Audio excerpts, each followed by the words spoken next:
Forex and all that. But for somebody who doesn't know who you are, please tell me, who are you? Where are you from, man? From Begersfort, Ramtodi. I was born that side, 95. I grew up that side, small Christian family. I only have a little sister, Ritu fella. And then, yeah, just chilled home with love. There was nothing at that time, but there was more love. So it sort of replaced the gap, in between, the difference between how I grew up and other kids as well. Because the conditions were not so nice. We stayed in a shack for, I don't know for how long, but we only got out in 2013. Sure. Yeah, that's when we got out of a shack when I was doing my first year at TUT. So when I was trying to find myself, 2008, that's when I discovered that actually I love visual DJ. There was visual DJ and auto mix. Oh, So the yes, software. the software, Yeah, So yeah. that's why I decided, man. And then it was a year after when Black Coffee released. I think it was what Turn Me On or something. That album in 2007. Yeah, so I was like, that's my inspiration. One day I'm gonna be like this guy. That's how the whole thing started. Because I was doing grade 8, 2008. Obviously, no parents would agree for their child to pursue a career as a DJ. So it sort of died out because where I'm from, it's either in my house, you live by my rules, or you go find your own house. That's what my parents told me. So 2011, when I was doing grade 11 and 2012, they made sure that I do not go to any gig, of which from 2008, 9, 2010, World Cup, they were letting me go to certain gigs in Yana, because my uncle used to own a sound. So I used to be the one playing the whole day at the weddings. So we actually started at the weddings. Yeah, so that's how the whole thing started. Then when I did grade 11 and 12, then they stopped me completely from doing anything related to being a DJ, of which their point was, show me one DJ that you know that has money. And they sadly said, look at your uncle. And I'm like, yeah, they have a point. So they said, my mom said, listen, it's not that we don't want you to be a DJ. We want you to be stable first, then you can do what you want. Yeah, so that's what transpired. So in short, naturally, I'm ambitious. I'm a hustler. I go for what I want, and at a very young age, I've realized that through having politics, the family, I've realized that when you all have nothing in the family, family is huge, but Yeah. and those who have money. So we've always been the least favorite. And then I could see the difference to say, oh, so this is life. Oh, so all I need in my life is money. Because I could see how they treat other cousins of mine from well-off families, Family aka itsebile koloi for the first time because of me in 2017. In my life, azango haba le koloi in the family. And I go botsa ka koloi. I'm not talking about anything expensive. Corolla tears necks from like close family, right? To an extent, ya hore mambo malome, bo auntie, bo ragadi, no one, literally no one. So I could see those things, and I could see the difference between how they treated us. You see those things in family functions. You can see, oh, okay, so now we are from the other side of the ship. Oh, okay. So one thing clocked in my mind, I was like, you know what? No matter what I do, I need to get money. Because I didn't like how they treated my mom in some instances. You understand? Because obviously she would complain and say, yo, ba malome ha ba ntshwara gabotse, ba mama. And in my heart, I'm like, one day is one day. They're going to respect you. So I had to be the sort of sacrificial lamb for the entire family. So I'm doing what I'm doing because I know I'm the sacrifice. So everyone is going to crucify me, but you cannot touch anyone in my family. I dare you to. You remind me of where I come from. By the way, I'm from Hammanskraal. Oh, yeah. Ke kobo Abashwe. Yeah. Komavuso. Yeah. Le Malinga, ne? Yeah, le Okay, Malinga. yeah. Le Malinga. So Yeah. I grew up in a shack. Oh, yeah. And my mom bamufile leina ba re ke mampanji. So you can imagine because ke goletse ko Mokhukhung as well. Because of the shack. Yeah. So for the longest time, like mengwaga ka mengwaga, ba re mama mampanji, mampanji. A ba re mama justice, mampanji.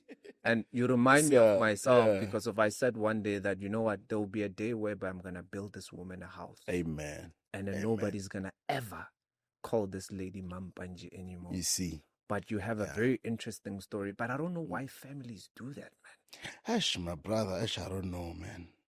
I don't know. So everything that we achieve, there's always a trauma behind. People don't understand. There's always, in everything I do, there's a trauma that I have that I once made a promise to say one day. And no matter what, I'm going to do that, achieve that goal. 10 years, 20 years later, it doesn't matter. So yeah, that's what happened. Let's go back to the name DJ Coach. Yeah, you mentioned Black Coffee. Yes. I don't think Black Coffee knows how influential he is when it comes to some of us because I know for sure at some point, not only busy a visual DJ, you sort of put your hand. Yes, definitely. In the pocket and then, you know, for somebody who doesn't know how it's like, are you able to explain to that person? Yeah, Urabo Caesar, so Caesar doesn't know how it feels like. And I think that the most traumatic one, I remember there was one time when it was raining and my father, it was 2011 or 2012, I was doing matric. It was raining heavily, there was a storm. And then Mukuku wa 2006, the extended version. It was from 2006, so you can count the number of years, you know. And then Masenka Naba Tlofofa, my dad was holding Maplanka Mohodim.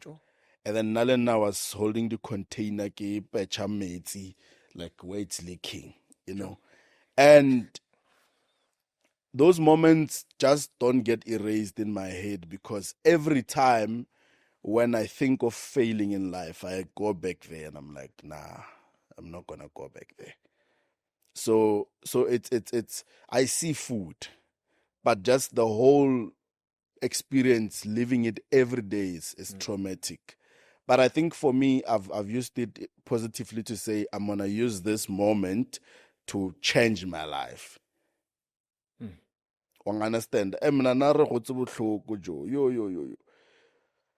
Okay, I didn't even know I got the spinach, I got the cabbage, I got anything that I had no choice but to eat back in the days. Nago ja papa ka sukiri. Understand? Sometimes we would fry the pap, you know, back in the years. And when I was going through that, I was in my happy era as a child because of love. You know, that just feeling that mama got you, papa got you. That alone was enough. But as I'm maturing, I can see that this is not the way people live. Because I have close friends that, and I could my teacher. Ba kgone ya toropong ka koloi, ba kgone ho apara tša Christmas. Rena ka Christmas re apara uniform. Because they tell you January you're gonna need this toughest shoes. You know, so hey, brah. Yeah. Yeah, no, I hear you. Yeah, you know? it was tough, bro. Yeah, it was tough. And I can agree with you that, you know, a lot of people they don't know. Maybe some people know this, or when there's a storm that's gonna come, hona pula, hona le moya. I remember hona le barekeng trateng we ba e beile ka ntle, hona le stena ka ntle and yes, yeah. So that we had double of that, so that mukuku fofa. Because there's sometimes the storm can be a little bit too much. Mukuku ka fofa. Yeah, that is true. So and water as well, a lot of flooding. Sure. A lot of flooding. So yeah, and I think it used to kawata, because you know when you are moving, when you are a teenager, you're also starting to develop certain things, like as a person, your feelings, your whatnot. And it's like this room divided by curtain. Yeah. Your parents are there, just the curtain or skomora yang. Lebona, they can also have their privacy as well. Ukas Jolie as well, with his young girlfriend to go in. I think it took me a long time to actually brought one girlfriend. Hey, if my father is watching it, I'm sorry. I brought one girl, only one, and I think it's because she chose me for me. She understood. Everyone else was a bit judgmental, you know, because you could hear the conversation. Wait to go gila ra kwerana ka break. Right, we're now dulam kukung. And then I would laugh, but deep down it hurts. It hurts because it was not my choice. Remember, it was before trading. So I didn't deserve that. So if you don't like me now, you can say I deserve what I'm going through now. But back then, I didn't deserve it because I was still a kid. I deserved to get all the attention, the love, access to things, and decide who I truly become. So we were forced to be adults at a young age through thoughts.